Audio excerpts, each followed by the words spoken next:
Muy buenas tardes. Buenas tardes, licenciada. Buenas tardes, licenciada. Gusto saludarla.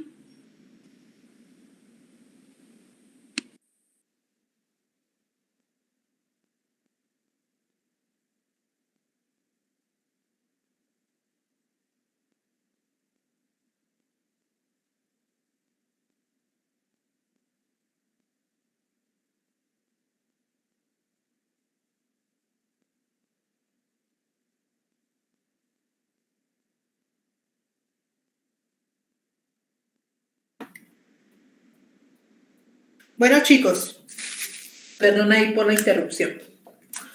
Vamos a dar inicio y seguir desarrollando el contenido del curso. Estaba yo verificando mi calendario y ya estamos en vísperas de evaluaciones de segundo parcial. Ya solo una clase y iniciamos con lo que es esa evaluación parcial. De actividades, creo que con ustedes tenemos en la plataforma, ya llegamos a 10 de actividades con ustedes. No, llevamos 8. Faltan 2 puntitos. Bueno, creo que eso se los voy a dar de participación y asistencia a curso. Lógicamente, por participar, van a tener lo que es unos puntos ahí. Entonces, ahí estaríamos cubriendo lo relativo a esos 10 puntos de actividades para esta segunda etapa. Como les digo, ya solo una clase y ya entramos a lo que son evaluaciones de segundo parcial. Bueno, vamos a iniciar. ¿Qué tanto curso uno, tantas leyes que trae a la mano? Ok. La semana pasada estábamos desarrollando y finalizando lo que es el primer capítulo del título cuarto, que se refiere específicamente a todos aquellos delitos que atentan contra la vida y la seguridad de las personas. Específicamente, el capítulo primero de ese título cuarto se refiere a los delitos que afectan la libertad individual, conocidos como plagio, secuestro, tortura, desaparición forzada, sometimiento a servidumbre, discriminación. Voy a silenciar acá. Discriminación, trata de personas, aprehensión ilegal, detención ilegal. Vimos los fundamentos constitucionales que se relacionan cada uno con estos delitos que les menciono. No todos los encontramos regulados dentro de la Constitución, solamente algunos. Igualmente hicimos referencia a los tratados internacionales que se relacionan directamente con cada uno de esos delitos regulados en ese primer capítulo de ese título cuarto referente a delitos contra la libertad individual, que básicamente es el bien jurídico protegido y tutelado que el legislador lógicamente quiso proteger a través de lo que es la regulación de todos esos delitos consignados en ese primer capítulo. En el segundo capítulo, ahí estamos. En el segundo capítulo establecimos lo referente al delito de allanamiento.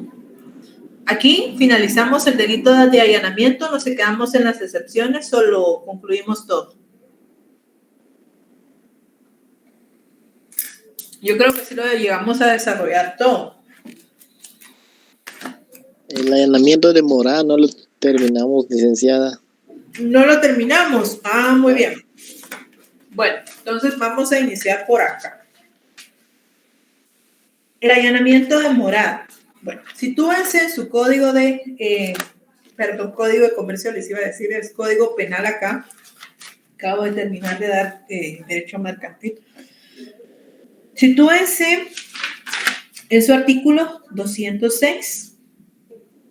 Bueno, Una característica que tiene lo que es este delito de allanamiento, creo que no se los comenté la semana pasada, se refiere específicamente que atendiendo lo que es la acción penal, es un delito dependiente de instancia particular. Si ustedes tienen a la mano su Código Procesal Penal, específicamente en el artículo 24 ter de su Código Procesal Penal, establece y enlista en ese artículo 24 ter qué delitos se consideran lo que son de acción pública, de acción privada, específicamente este artículo 24 ter, porque se cataloga como un delito de acción pública dependiente de instancia particular. Vean acá, para los que tienen su Código Procesal Penal. ¿Sí, Liz? Bueno, el artículo 24 ter establece acción pública dependiente de instancia particular. Para su persecución por el órgano acusador del Estado, que específicamente sería el Ministerio Público, dependerán de instancia particular, salvo cuando media razones de interés público, los delitos siguientes. Específicamente el numeral tercero, referente a lo que es el allanamiento de morada. Aquí la acción penal, para poder en todo caso ejercer la denuncia de un delito en relación a lo que es el allanamiento de morada, no solamente puede realizarse por la persona agraviada, sino por cualquier persona que tenga conocimiento, pero depende en todo caso que se dé la denuncia correspondiente para que se inicie con lo que es esa persecución penal por parte del Ministerio Público. Darle aviso, miren, en tal lugar se está violentando lo que es la morada de una persona en específico. A eso se refiere acciones públicas dependientes de instancia particular. Incluso colóquenle ahí, resaltado con marcador, como ustedes ahí señalen su código, dependiente de instancia particular, atendiendo artículo 24 ter del Código Procesal Penal. Bueno, una de las características que posee este delito, ¿qué otras se desprenden acá? ¿Qué otras se van a desprender acá? Bueno, les estoy dando acceso a unos compañeros. Bueno, el artículo 206 establece el allanamiento de morada. El particular que sin autorización o contra la voluntad expresa o tácita del morador, clandestinamente o con engaño, entrar en morada ajena o en sus dependencias o permaneciere en ella, será sancionado con prisión de 3 meses a 2 años. Creo que la semana pasada establecimos que el artículo constitucional que se relaciona lógicamente con este delito de allanamiento, básicamente es el artículo 23 de su Constitución, que establece lo que es la inviolabilidad de la vivienda, que la vivienda es inviolable y que nadie podrá ser perturbado dentro de ella sin que exista en todo caso una orden emitida por juez competente y que en todo caso, existiendo esa orden, debe de realizarse dentro de lo que son un periodo determinado de tiempo, ni antes ni de las 6 ni después de las 18 horas, así lo establece lo que es nuestra Constitución política, específicamente en ese artículo 23. Y toda persona que se salga de esos parámetros, o bien sin contar con esa autorización legal, o no tenga el consentimiento, lógicamente, de las personas que habitan esa casa de habitación o vivienda, pues lógicamente incurriría dentro de lo que es este delito de allanamiento. Se estableció que este delito se puede configurar su realización desde 2 puntos de vista, desde una forma activa y desde una forma pasiva. Desde una forma activa, entrar en morada ajena, no habitando en ella, es decir, entrando clandestinamente, sin autorización, lógicamente, de lo que son las personas que residen dentro de lo que es la vivienda o casa de habitación. Pasivamente, cuando se niega a salir, una vez se le ha permitido su ingreso de una forma correcta, pero ha sido invitado a abandonarla y se niega. En el caso y el ejemplo que se puede configurar es de allanamiento pasivo, donde una persona es invitada a lo que es asistir a una reunión familiar, X personas, sea o no familiar. Viene esta y procede a lo que es a realizar o a provocar una pelea. Lógicamente, las personas que habitan esa vivienda pueden decir, bueno, te invité, no te comportaste, por favor, salí de mi vivienda. Si esta persona no sale, habiendo sido invitada correctamente, aquí se establece que también incurre dentro de lo que es este delito de allanamiento, atendiendo lo que es esta clasificación desde el punto de vista pasivo. ¿Cuáles son los elementos que se configuran o que nacen como consecuencia de lo que es un allanamiento cuando se realiza sin contar con una autorización o orden de juez competente y fuera de los parámetros que establece la normativa, es decir, antes de las 6 horas y después de las 18 horas? Básicamente aquí la acción que se va a sancionar acá en el delito de allanamiento es lo relativo al ingreso, es decir, entrar en morada y permanecer en ella. El entrar y permanecer, dos acciones que se van a sancionar a través de lo que es este delito. El sujeto activo y el sujeto pasivo, básicamente estos pueden ser configurados en cualquier persona. Incluso, dice el libro de texto, si ustedes tienen su libro de texto, establece que también se configura la realización de este delito para la persona que arrienda lo que es un bien inmueble, porque si bien él es propietario de la vivienda, no significa que él pueda ingresar a cualquier hora. ¿Por qué? Porque lógicamente se ha celebrado un contrato de arrendamiento por medio del cual se establecieron las condiciones en donde él transmite el uso y el goce de ese inmueble del cual es propietario en arrendamiento a un tercero. Y cuando éste ingresa sin desconocimiento de esa persona que le arrienda, se considera como que él incurre dentro de la realización de este delito de allanamiento. Sujeto activo y sujeto pasivo puede ser cualquier persona. Aquí el bien jurídico tutelado es básicamente la libertad y la seguridad de las personas, de los moradores o las personas que residen dentro de lo que es esa vivienda. Lógicamente se considera lo que es un delito doloso porque se tiene la intención, la voluntad de ingresar o bien de permanecer en morada ajena sin tener lógicamente autorización de lo que son los moradores. Veamos el artículo 207, cómo se da lo que es una gravación específica en relación al delito de allanamiento. Démosle lectura, 207. 207. Agravación específica. Si los hechos descritos en el artículo anterior se ejecutaren con simulación de autoridad, con armas, con violencia o por más de 2 personas, la sanción será de 2 a 4 años de prisión. Aquí, lógicamente, existe una variación en cuanto a la pena que se va a imponer. ¿Por qué? Cuando se dé, lógicamente, el hecho de configurarse en un allanamiento, cuando no se tenga lo que es una autorización correspondiente, según lo que establece el artículo 23 de la Constitución Política, y se realiza fuera de los parámetros o periodos de tiempo, lógicamente se va a agravar cuando dentro de lo que es la configuración de los dos aspectos anteriormente descritos, se realice o se ejecutara esa acción simulando ser una autoridad, sea un funcionario que diga yo juez ordené que se mandara a realizar este allanamiento a través de esta orden, que lógicamente si no posee la calidad de juez o funcionario para practicar la misma, está fuera de los parámetros que establece la Constitución Política.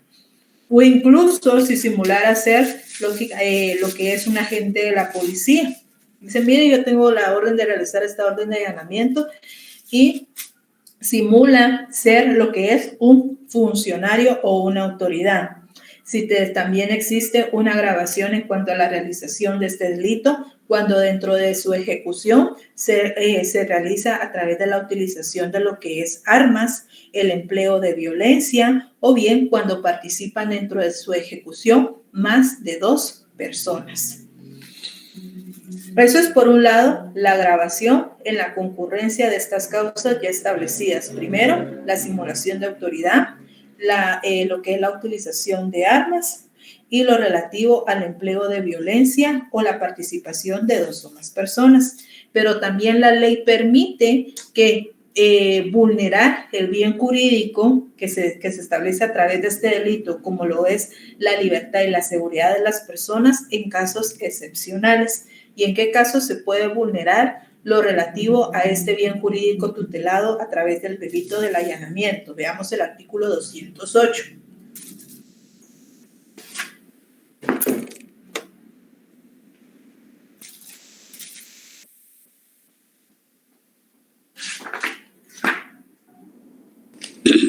Artículo 208. Excepciones. Lo dispuesto en los artículos 206 y 434 no es aplicable al que entra en la morada ajena para evitar un mal grave, asimismo a los moradores o a un tercero.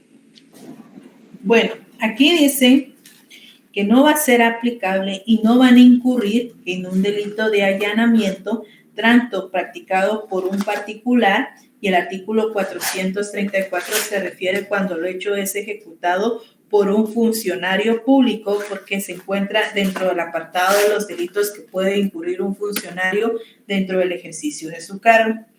Estos son casos excepcionales donde se va lo que es a permitir la vulneración del delito de allanamiento, pero estableciendo determinadas causas o cumpliendo con determinados aspectos que la ley le interesa más proteger, que lógicamente la vulneración de violentar la vivienda de una persona. Excepciones. En lo dispuesto en el artículo 206 y 434 no es aplicable al que entrare en la morada ajena para evitar un mal grave, asimismo a los moradores o a un tercero. Imagínense en el supuesto o en el caso de que una persona, una mujer, sea víctima de lo que es violencia familiar, que el esposo o la persona con la que ella convive maritalmente o bien unida de hecho, la golpee, encerrada ya sea dentro de su casa de habitación o bien dentro de lo que es un cuarto de alquiler y tenga más vecinos ese inmueble, más cuartos de alquiler. Pero ahí, lógicamente, aquí la ley en principio dice que no se puede violentar la morada ajena, sino cuando exista lo que es una orden emitida por juez o bien cuando se realice dentro de los parámetros legales.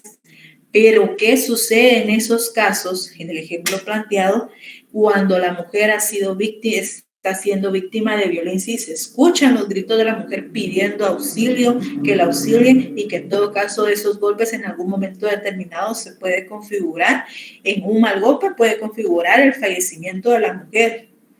Entonces ahí, en esos casos excepcionales, es en donde la ley le permite y excusa lógicamente a esa persona que violenta o entra de una forma ilegal a la vivienda de otra para evitar lógicamente un mal mayor al que en todo caso se infringió, como es violentar la morada ajena. Y esta excepción que regula este primer párrafo del artículo 208 de su Código Penal se relaciona específicamente con el artículo 24 de siempre su Código Penal, que se refiere específicamente a las causas de justificación. Vean el artículo 24, específicamente el numeral segundo, que se refiere a lo que es el estado de necesidad. Si ustedes se recuerdan, en Derecho Penal 1 vimos que hay un estado de necesidad disculpante y un justificante. La ley aquí permite lo que es violentar un bien jurídico determinado para evitar un mal mayor. Pero básicamente aquí en este caso de excepción a lo que es a incurrir en el delito de allanamiento, se refiere específicamente a lo que regula el segundo párrafo de ese segundo numeral, atendiendo la causa de justificación de estado de necesidad, que ahí imagino yo que tenían que tener lo que es un estado de necesidad justificante, donde específicamente regula. Estado de necesidad se titula el segundo numeral de ese artículo 24. Segundo párrafo. Esta extensión se extiende al que causaren daño en patrimonio ajeno, si al concurrir las siguientes circunstancias. Primero, realidad del mal que se pretende evitar. Lógicamente, en el ejemplo planteado, podemos encontrar que el mal que se pretende evitar en los golpes que está sufriendo esta mujer como consecuencia del esposo, la persona con la que ella conviva. De hecho, pues lógicamente la está sometiendo a una violencia excesiva que incluso puede llegar a acaecer la muerte de la mujer. B, que el mal sea mayor que el que se cause para evitarlo.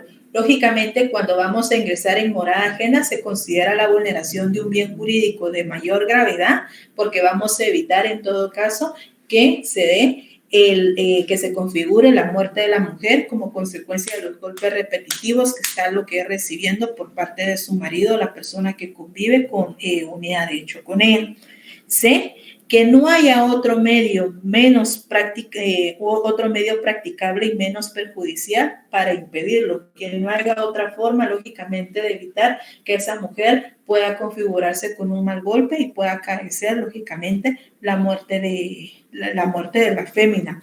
Ahí se considera que el legislador, pues lógicamente a través de estas causas de justificación, como su nombre lo indica, justifica lo que es vulnerar un bien jurídico tutelado, pero atendiendo y cumpliendo determinados requisitos y condiciones que la propia normativa establece. Razón por la cual se relaciona esta excepción con este estado de necesidad justificante, que así lo denomina la doctrina, porque justifica en todo caso a la persona de que habiendo violentado morada ajena, lo hizo bajo la razón de evitar que a través de un mal golpe pudiera producirse la muerte de la fémina como consecuencia de los golpes que estaba recibiendo por parte de lo que es su esposo, la persona con la que convivía con ella de hecho. Entonces relacionen aquí ese artículo 24 a partir del numeral segundo párrafo de ese numeral segundo de estado de necesidad, colóquenle ahí estado de necesidad justificante, con el artículo 208 que se refiere a las excepciones cuando no se tiene por incurrido dentro del delito de allanamiento, en el caso que les comento, ¿verdad? El ejemplo que les acabo de plantear y relacionándolo a lo que es esa causa de justificación. También este artículo 208 establece que tampoco es aplicable lo relativo a este delito de allanamiento cuando se practica dentro de lo que son cafés, cantinas, tabernas, posadas, casas de hospedaje y demás establecimientos similares mientras estuvieran abiertos al público. Ahí cuando se practica lo que es una forma de lo que de registrar, veámoslo así, cualquiera de estos establecimientos, pues no necesariamente se tiene que realizar con lo que es obtener una orden emitida por juez competente que permita realizar o configurar tal actividad. Bueno, esto por una parte, el capítulo segundo de este cuarto título, relativo al allanamiento de morada.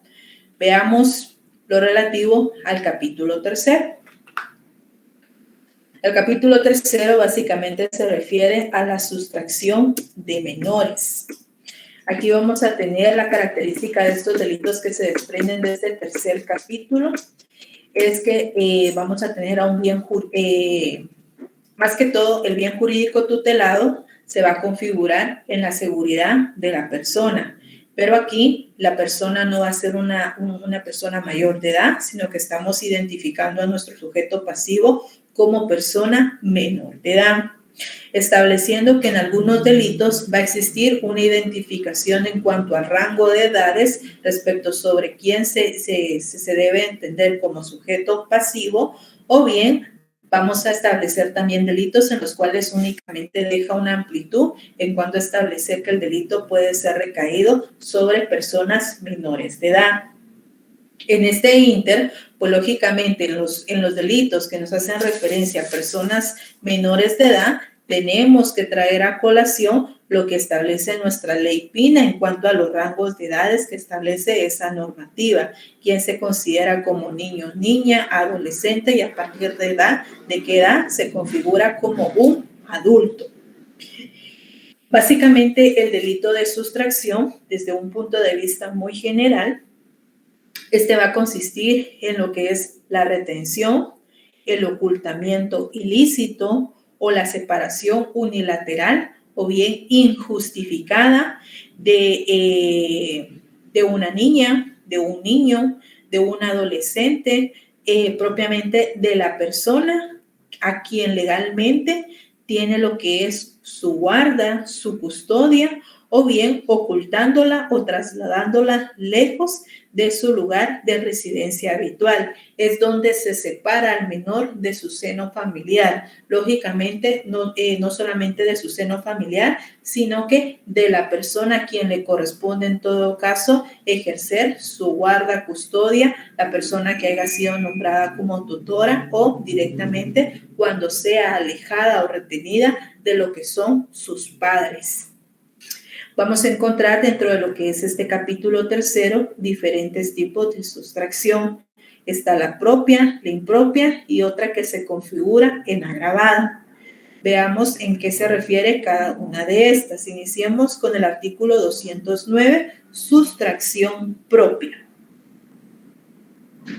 Artículo 209, sustracción propia. Quien sustrajere a un menor de 12 años de edad o a un incapaz de sus padres, tutor o persona encargada del mismo y el que lo retuviere contra su voluntad de estos, será sancionado con prisión de 1 a 3 años. La misma pena se aplicará si el menor tuviere más de 12 años de edad y no mediare consentimiento de su parte.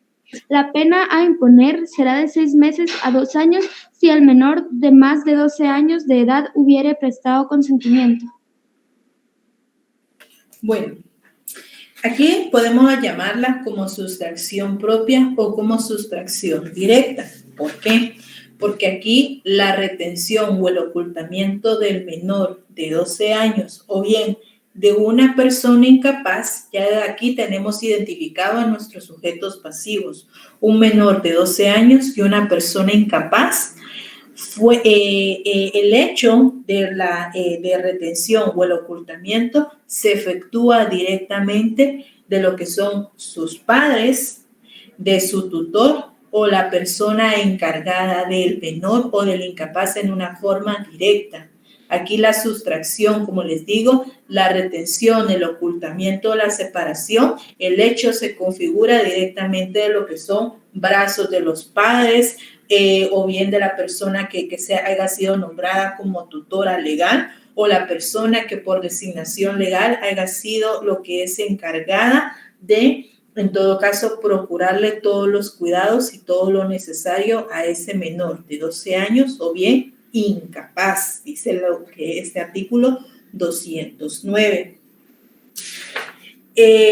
Aquí la acción que se va a lo que es a sancionar, va a existir una diferencia en cuanto a la acción que se sanciona dentro de lo que es una sustracción propia, una sustracción impropia y una sustracción agraviada. Específicamente acá, en la sustracción propia o directa, que se realiza directamente de los padres, donde se les despoja o se retiene a sus hijos menores de edad o bien incapaces, lo que se va a lo que es a sancionar es la acción de sustraer y retener. Lógicamente, nuestro sujeto activo puede ser configurado en cualquier persona, pueda realizar esta retención, esta separación o bien ese ocultamiento del menor de edad de 12 años o de una persona incapaz. Incluso la ley establece que puede mediar o no el consentimiento de ese menor de edad, pero que también establece lo que es una sanción cuando se dé el acaecimiento o el aparecimiento de esas circunstancias. Como les digo, nuestro bien jurídico tutelado siempre va a ser acá la seguridad de la persona, específicamente por la denominación del capítulo que estamos desarrollando, que es el 13, se refiere íntimamente a la seguridad de personas menores de edad. En algunos casos también recae sobre personas incapaces, como lo es este artículo 209. Todos los delitos que vamos a ver acá dentro de lo que es este capítulo siempre van a tener un elemento interno que se constituye en un delito doloso. ¿Por qué? Porque en este caso se tiene la voluntad, lógicamente, de lo que es retener, ocultar o separar a esa persona menor o a ese incapaz directamente de lo que es el poder de sus padres, de lo que es directamente de la persona que fue designada como tutor o de la persona encargada de él mismo. Ahora veamos a qué se refiere una sustracción impropia o también llamada indirecta.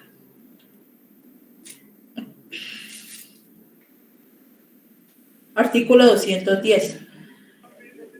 Sustracción impropia. Quien hallándose encargado de la persona de un menor o no la representare a sus padres o guardadores, ni diere razón satisfactoria de su desaparición, será sancionado con prisión de 1 a 3 años. Bueno, aquí es totalmente distinto que el anterior. ¿Por qué? Para que se dé la configuración de este delito de sustracción impropia, básicamente es necesario que el menor se encuentre a cargo de un agente, es decir, de una tercera persona, digámoslo así, extraña a lo que son sus padres, a lo que es la persona nombrada como tutor o a la persona designada para encargarse del mismo menor. Es cuando esos tres sujetos le dicen, mire, cuídeme a mi hijo durante cierto tiempo, yo lo voy a remunerar. Normalmente las mamás que trabajan y que lógicamente no tienen con quién dejar a su bebé o al niño o niña, dependiendo de la edad que tengan, le dicen, mire, aquí le encargo a mi hijo, cuídeme. Podemos ver que ahí está el menor bajo un cargo de un agente, de una tercera persona que lo ha recibido lógicamente del padre o la madre, de sus guardadores o bien de sus tutores. Pero ¿cómo se configura este delito de sustracción impropia? Se puede configurar bajo dos circunstancias. Por un lado, es cuando el agente, es decir, esa persona que tiene bajo su cuidado a ese menor que recibió directamente de los padres o bien de sus guardadores o de su tutor, no presenta al menor. Pero realmente la agente no tiene una causa legítima que lo justifique de negarse a exhibir al menor o a indicar dónde se encuentre a los padres. No tiene una causa legítima para decir, lógicamente, yo no se los entrego por esto y estas circunstancias. No existe una causa legítima que lo faculte a él porque no quiera exhibir al menor a sus padres, no lo quiere entregar o incluso indicar dónde se encuentre. Ahí se configura lo que es el delito de sustracción impropia. Eso es por un lado. Por otro lado, dice también que este delito de sustracción impropia o indirecta es cuando, en el caso de que haya mediado la ausencia del menor.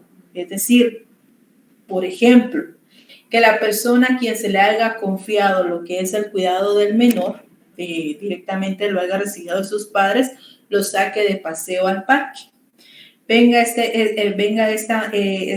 persona que tiene bajo su cuidado a este menor, se distrae viendo, qué sé yo, un paisaje, un pintor o algo que lo distraiga dentro del parque, y viene el menor y empieza lo que es o a caminar por sí solo, o bien viene un tercero involucrado y se lo lleva.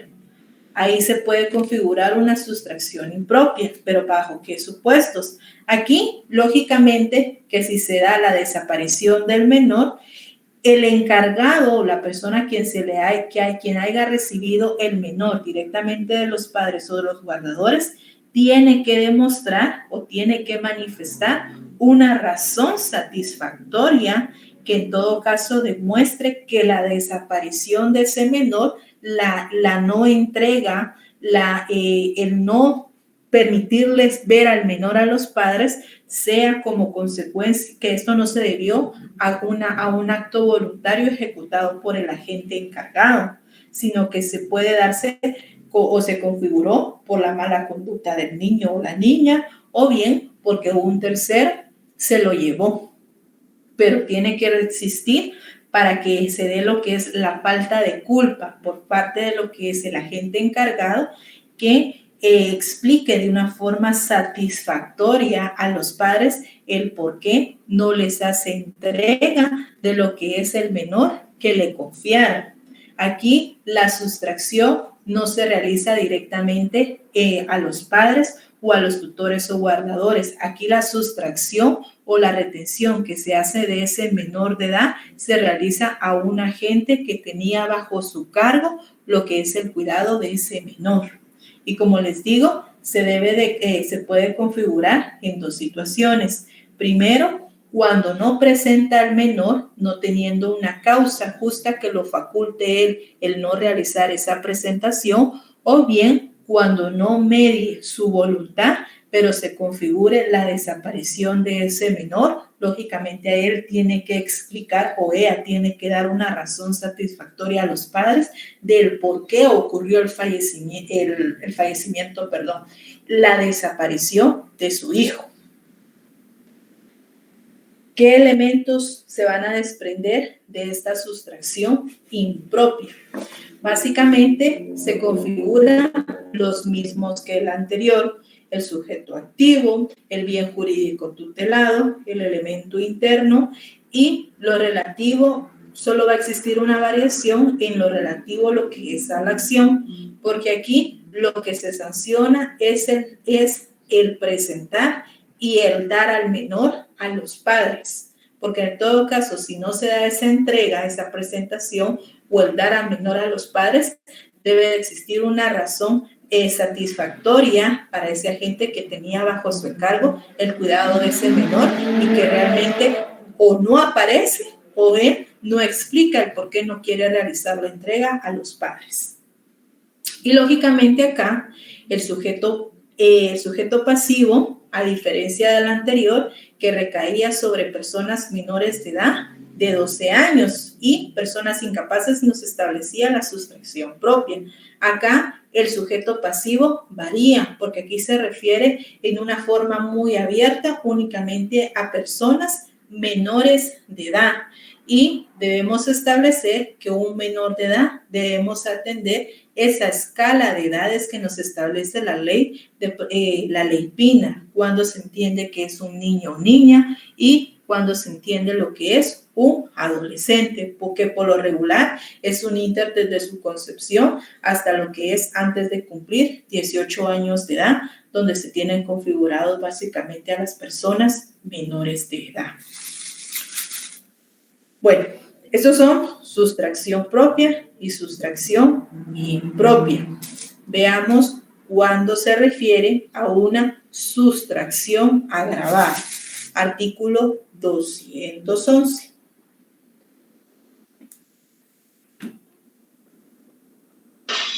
Artículo 211. Sustracción agravada. En caso de desaparición del sustraído, si los responsables no probaren el paradero de la víctima o que su muerte o desaparición debido a causas ajenas a la sustracción, será sancionado con prisión de 6 a 12 años. Sin embargo, si la persona sustraída fuere encontrada, la pena se reducirá en la forma que corresponde mediante recursos de revisión. Básicamente, este delito de sustracción agraviada se configura para el caso de que la persona responsable, ese sujeto activo de lo que es una sustracción propia o una sustracción impropia, no demuestre qué hizo con el menor, es decir, no demuestre dónde esté su paradero, no demuestra en todo caso si falleció, si se encuentra con vida, o bien si por causas ajenas él realizó la primera sustracción, pero por X y Y motivo o por falta de orientación, viene el menor y agarra camino y se le va y realmente no sabe dónde se encuentra, dónde está el paradero de ese menor que en su oportunidad y en primera instancia sustrajo, ya sea directamente de sus padres o bien de lo que es la persona encargada de su cuidado. Bajo estas tres acciones se da esta sustracción agraviada. Aquí es directamente lo que se da, lo que es una sanción y que se dirige al responsable de lo que es una sustracción propia o una sustracción impropia, al sujeto activo que configura cualquiera de los dos delitos anteriores, siempre y cuando no probare el paradero de la víctima, no estableciere ahí sí que en una forma o por determinados elementos si el menor se encuentra con vida o no, o también que el menor, como consecuencia de que él lo sustrajo, supóngase que un niño fue quitado de los brazos de la mamá, bueno, se va a quitar con los brazos de la mamá, viene ese sujeto activo que configura esa acción de sustracción propia, viene y deja al menor sentado en una banca y procede lo que es a llamar un taxi. Viene el menor, como ya empieza a caminar, agarra camino y se va. Ahí se puede configurar una sustracción agravada porque si bien él lo sustrajo, él formalizó lo que es el primer delito de sustracción propia. Pero una vez consumó el hecho, lógicamente, y el menor agarró camino, él no puede establecer realmente qué pasó con ese menor al momento de configurarse la realización del primer delito. Él ignora realmente la causa por la cual ocurrió la desaparición de ese menor que sustrajo directamente de los brazos de la mamá. Entonces ahí la ley le impone una sanción correspondiente cuando no tiene él lo que son motivos suficientes que traten de probar el paradero, la muerte o la vida o la muerte de la que es el menor que sustrajo, o bien establecer la causa por la cual se dio la desaparición posterior a lo que es la sustracción que se realizó o que se configuró en primera instancia. Y únicamente se le podrá otorgar lo que es rebaja de la pena a través del planteamiento de un recurso de revisión, que lo vamos a encontrar desarrollado dentro de lo que es el Código Procesal Penal. ¿Qué elementos se van a desprender de este delito? Básicamente aquí la acción que se tiende lo que es a sancionar es el de probar el paradero de la víctima, probar en todo caso la muerte o bien la desaparición que se debió a causas ajenas a la sustracción, sea esta propia o sea lo que es una sustracción impropia. El sujeto activo se configura en cualquier persona, al igual que los dos anteriores. El sujeto pasivo, atendiendo al tipo de sustracción, pues lógicamente así se va a determinar si se trata de lo que es un menor de edad o bien una persona incapaz, porque recordemos que en la sustracción propia recae sobre personas menores de 12 años y personas incapaces, mientras que en la sustracción impropia recae sobre únicamente personas menores de edad. Siempre el bien jurídico tutelado acá va a ser la seguridad de la persona. Veamos el artículo 212, inducción al abandono del hogar.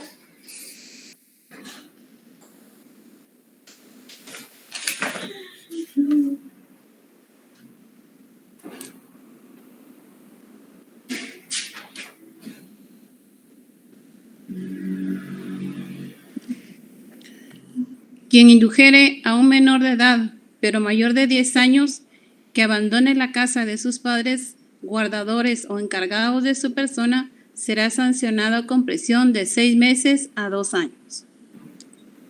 Bueno, ¿se recuerdan ustedes que dentro de lo que es por regla general, la proposición, la conspiración, la instigación o la inducción no son punibles, salvo en los casos legalmente establecidos dentro de lo que es la normativa jurídica? Acá, esa es una excepción a esa regla general y donde encontramos lo relativo a estas formas de participación en el delito, formas especiales de participación, de la inducción, la conspiración, la proposición. ¿Dónde lo ubicamos o dónde lo encontramos regular?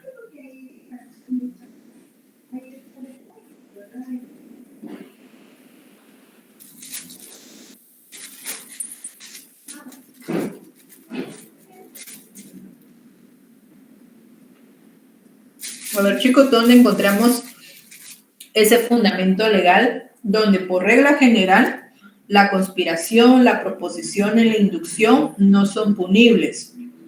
¿Recuerdas cuando vimos El artículo 17, Lic? Muy bien, el artículo 17, démosle lectura. Conspiración y proposición. Hay conspiración cuando 2 o más personas se conciertan para cometer un delito y se resuelven ejecutarlo. Hay proposición cuando el que ha resuelto cometer un delito invita a otra u otras personas a ejecutarlo. La conspiración, la proposición, la provocación, la instigación y la inducción para cometer un delito solo son punibles en los casos en que la ley lo determine expresamente. ¿Se recuerdan ustedes que cuando vimos lo que es el intercrímenes, que se refiere a la vida del delito, estos estaban comprendidas en una fase interna y una fase externa? La fase interna que establece lo relativo a la ideación que tiene en todo caso el autor del delito, para donde nace o donde se crea la idea de poder él realizar lo que es una acción y que se configure en un delito. Por regla general, al legislador no le interesa en todo caso sancionar esa fase de ideación, y que dentro de esto encontramos configurada lo que es la inducción, la conspiración y la proposición, sino que a lo que le interesa al legislador sancionar es esa fase externa, cómo se lleva a cabo todos esos actos, cómo se ponen en práctica todos esos elementos para llegar a la consumación, lógicamente, del delito o la acción que pretenda llevar a cabo el autor y que se encuadra dentro de lo que es una figura delictiva. Aquí, por regla general, como lo leyó la compañera, estos no son punibles. Sin embargo, únicamente van a ser punibles en los casos que la ley en forma expresa lo determine. Y este artículo 212, inducción al abandono, es un ejemplo de esos casos en los que efectivamente el Código Penal, el legislador plasmó en forma expresa cuando ve a ser sancionada lo que es una inducción, una proposición o conspiración para el caso de lo que es el delito de rebelión, por mencionarles unos ejemplos. Entonces ahí coloquen en ese artículo 17 en su tercer párrafo ejemplo de esos casos que la ley en forma expresa establece que van a ser punibles, lo relativo acá específicamente a la inducción al abandono del hogar. ¿Cómo se configura básicamente la realización de este delito? Bueno, veamos aquí. La inducción al abandono del hogar, según lo que coloqué acá, es una acción que consiste en que un menor de edad es inducido al abandono de su domicilio, de sus padres o sus guardadores, y que básicamente se puede configurar dándole dinero al menor, agarre camino él y vea hacia dónde llega lo que es, hacia dónde se dirige, ofreciéndole lo que es un empleo con el objeto de obtener algún tipo de remuneración y que con la misma pues pueda lógicamente tomar él su decisión de dirigirse donde él mejor se le plazca, donde él llega a lo que es a sentirse. Liga, ahí puede ser también engañarlo para que él deje el hogar, ¿verdad? Puede ser dentro de lo que es la inducción, lleva más que todo configurado el engaño, ¿verdad? Porque hay veces que realmente hay menores en los cuales se encuentran bajo determinadas situaciones de riesgo, ahí sí que de riesgo por malos tratos en su familia, que lógicamente sí quieren salir de su casa, pero hay otros que personas malintencionadas lo realizan con el objeto de que simplemente provocarle un mal a la familia y muchas veces lo hacen por engaños. También se puede configurar este delito en el caso de los reclutamientos, veámoslo de esta forma, los reclutamientos que realizan lo que son las organizaciones delictivas, en el caso de las maras, donde, si ustedes recuerdan, los menores de edad son inimputables, no pueden en todo caso ser sancionados o sometidos a un proceso penal, mismo que una persona adulta. Y muchas veces los menores los inducen lógicamente para, ay, mira, si no estás conforme en tu casa, venite, que la pandilla va a ser tu familia, que mira, aquí podrás hacer lo que a ti se te dé la gana, si quieres estudiar, te lo puedes hacer, si no quieres estudiar, no puedes hacer, no te va a faltar nada. Pero ¿qué viene a cambio de todos esos beneficios que va a gozar? Lógicamente, que muchas veces tenga lo que es a cobrar una extorsión, a lo que es dar muerte a una persona, porque se han visto casos en que menores de 12 o 10 años han disparado a personas adultas. Se han visto los casos acá en Guatemala. Entonces, muchas veces este delito de inducción se puede configurar dentro de lo que son estas situaciones, como reclutamiento muchas veces para que sean integrantes o participen dentro de lo que son bandas delictivas. Si ustedes pueden ver aquí, la inducción establece rango específico.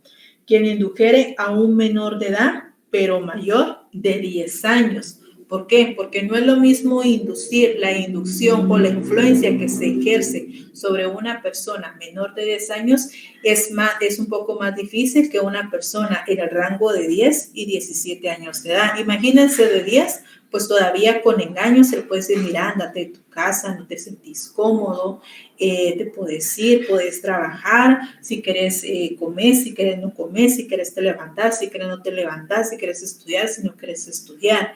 Pero ya inducir a una persona de 17 años, pues creo yo que es un poco más difícil porque ciertas personas ya a esa edad, pues algunas son más adultas o más comprensivas o tienen mayor carácter de decir, bueno, quiero hacer esto, no lo quiero hacer. Ya tienen como que es un poder más de decisión. Entonces ahí atendiendo lo que es el rango, también es muy difícil establecer hasta dónde se llega a lo que es a configurar esta inducción de lo que es que el menor abandone su seno familiar. El delito de inducción, dentro de los elementos que se generan o se desprenden de este delito, dentro de lo que es la acción que se sanciona, es el inducir y el abandonar. El elemento, el sujeto activo, pues se configura en cualquier persona, no existe una identificación precisa. El sujeto pasivo, igualmente acá encontramos identificado que se trata de personas menores de edad, siempre y cuando se encuentran dentro del rango de lo que son mayores de 10, pero menores de 17. ¿Por qué? Porque recordemos que a partir de los 18 años de edad, según la ley PINA, ya se catalogan como adultos. Entonces, al realizarse esa inducción para abandonar el hogar ya no se configuraría dentro de este delito, atendiendo que la persona ya es mayor de edad, ya tiene mayor de 18 años. Entonces, el rango respectivo para que se configure este delito de inducción al abandono es mayor de 10, pero menor de 17 años o 17 años como máximo. Siempre acá, nuestro mismo bien jurídico tutelado, la seguridad de las personas, relacionada en forma específica para personas menores de edad, salvo el caso de sustracción propia que recae sobre menores y personas incapaces. Y por último, el artículo 213, entrega indebida de un menor.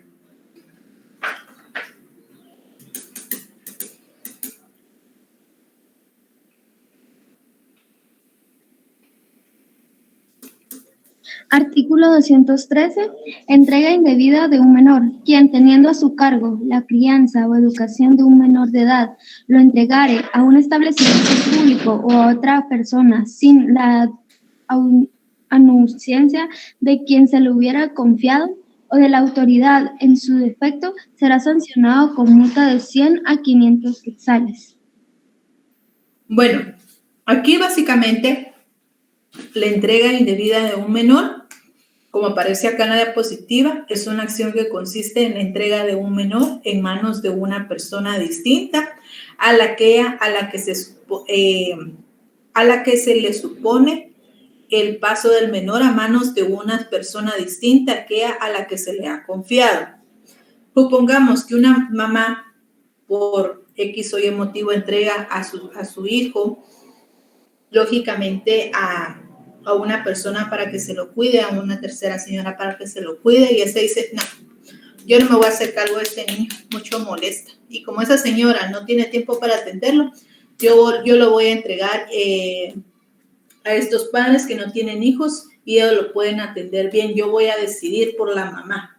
O mejor no, yo lo voy a entregar a una institución para que sea dada una adopción, porque ni yo me lo puedo atender, ni mucho menos la mamá que me lo encarga a mí. Entonces ahí, lógicamente, se configura una entrega indebida del menor. ¿Por qué? Porque lógicamente no se tiene lo que es una autorización legal, ni de los papás, ni mucho menos está facultada ella para disponer y en todo caso autorizar la entrega de ese menor, ya sea a una persona, a un tercero o bien a una institución pública. Aquí, dentro de lo que es la acción que se desprende de este delito, es básicamente la entrega. El sujeto activo dentro de lo que es este delito es cualquier persona. El sujeto pasivo, igualmente, cualquier menor de edad, como les digo, entrando dentro de lo que son los rangos de edad establecidos en la ley PINA, del niño o niña y hasta donde se considera un adolescente. Igual vamos a tener el mismo bien jurídico tutelado de la seguridad de las personas y lógicamente es un delito doloso porque se tiene la voluntad, se tiene la conciencia de entregar a un menor sin autorización ni de los padres ni de la persona que tiene a su cargo lo que es la crianza, sino que se ha confiado o se ha encargado el cuidado de esta, pero ese tercero decide entregarlo sin autorización a otra tercera persona o a una institución pública. ¿Tienen alguna duda de los delitos ventilados en este tercer capítulo? Veamos entonces el capítulo 4. En el capítulo 4 de las amenazas y las coacciones, básicamente el artículo 214 y 215 ya se encuentran derogados a través de lo que es el decreto 31/2012, ley contra la corrupción, pero sin embargo, ¿por qué los coloqué acá?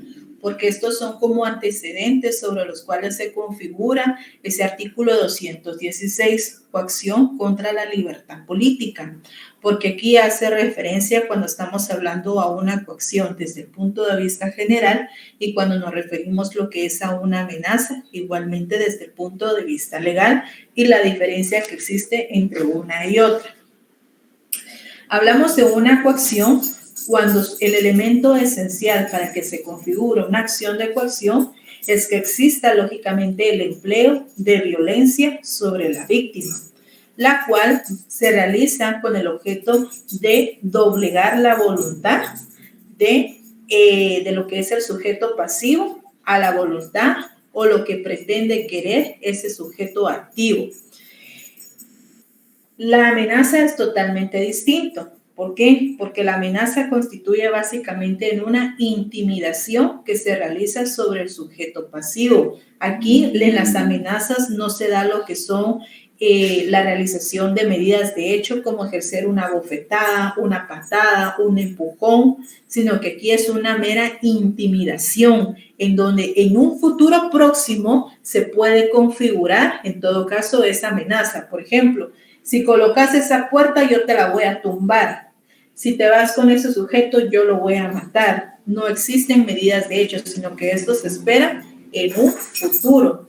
Mientras que en la coacción ya existe lógicamente lo que es el empleo de violencia sobre la víctima, con el objeto de doblegarla a la voluntad del sujeto activo, ya sea para obligarla a realizar lo que no quiere o bien para obligarla a la realización de algo que pretende en todo caso la persona que ejerce lo que es violencia.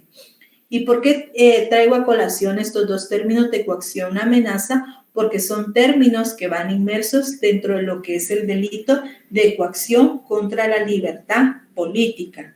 Veamos y leamos este artículo 216.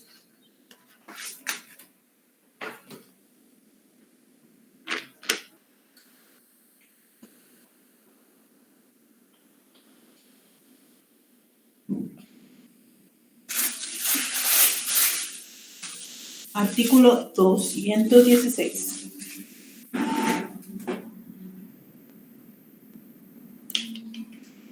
Artículo 216. Coacción contra la libertad política.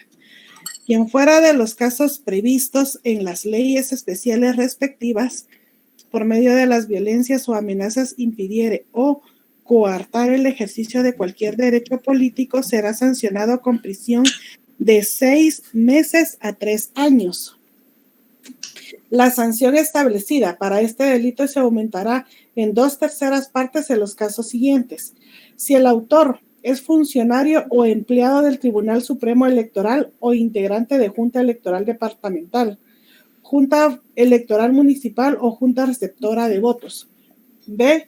Si el autor es funcionario o empleado del Estado en cualquiera de sus organismos o instituciones autónomas, descentralizadas y no gubernamentales, independientemente de su forma de elección o tipo de vínculo legal laboral.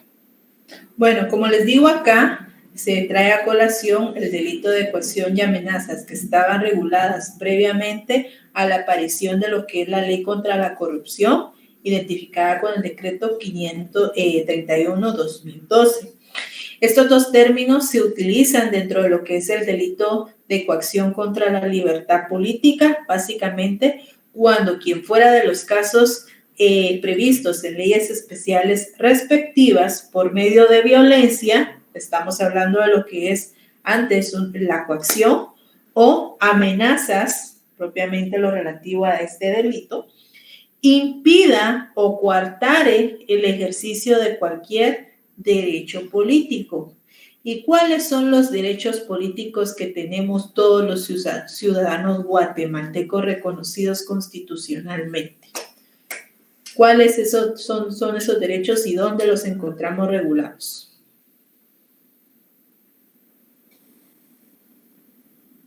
A ver, jóvenes.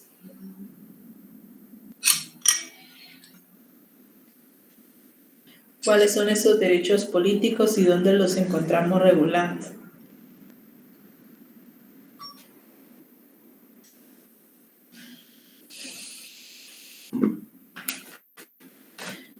Diríjanse en su constitución política.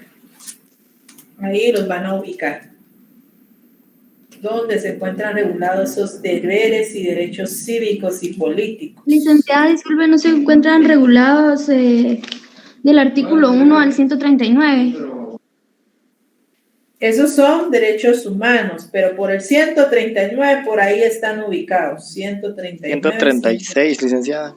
Exactamente, 136 específicamente establece los deberes y derechos políticos.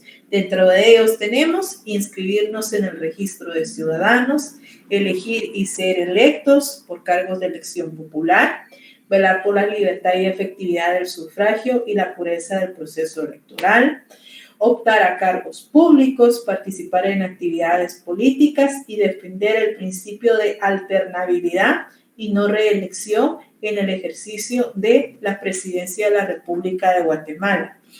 Entonces, en el apartado que dice derechos políticos, en ese artículo 216, hagan el llamado al artículo 36 de su Constitución política. Ahí establecen los derechos políticos y que en todo caso, a través de la utilización de violencia o bien de amenazas, puede en todo caso impedirse o bien de una forma parcial puede impedirse el ejercicio de cualquiera de los delitos establecidos dentro de lo que es ese artículo 136 de su Constitución.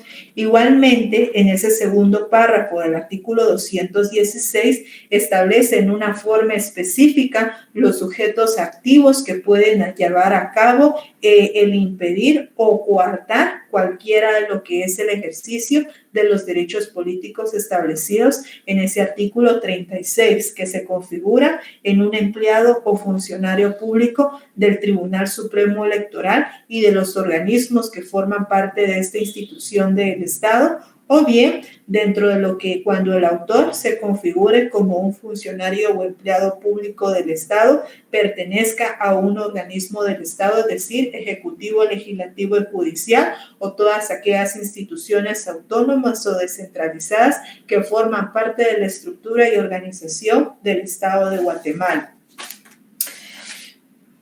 No solamente puede ser ejercido por cualquier persona, sino también puede ser ejecutado por un funcionario público, específicamente en los casos que establece ese segundo párrafo del artículo 416. ¿Qué elementos se desprenden de este delito? Básicamente, la acción que se sanciona es el impedir o el coartar. Los sujetos pasivos, en primera instancia, recaen en cualquier persona, atendiendo el primer párrafo del artículo 216. Atendiendo los dos incisos que se desprenden del segundo párrafo, recaen sobre funcionario o empleado público, dependiendo los casos del que señalados en cada uno de esos dos incisos. El sujeto pasivo recae en cualquier persona que se le impida, lógicamente, el ejercicio de cualquiera de los derechos políticos establecidos en el artículo 136 de la Constitución política. Aquí el bien jurídico tutelado básicamente es el vulnerar el ejercicio de la libertad política de la persona. Por ejemplo, poder lo que es acudir a las urnas cuando sea convocada lo que son las elecciones y, lógicamente, se le impida el poder acudir a una urna y poder ejercer su derecho de voto. Y, lógicamente, acá, igualmente que los anteriores, se configura dentro de lo que es un elemento interno que se tiene, lógicamente, un dolo, una intención de impedir el ejercicio de cualquiera de los derechos políticos establecidos, como les digo, en el artículo 36 de su Constitución política.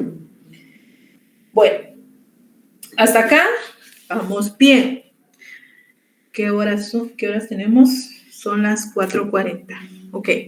Bueno, para el próximo día nos correspondería lo que son los delitos de violación o revelación de secretos.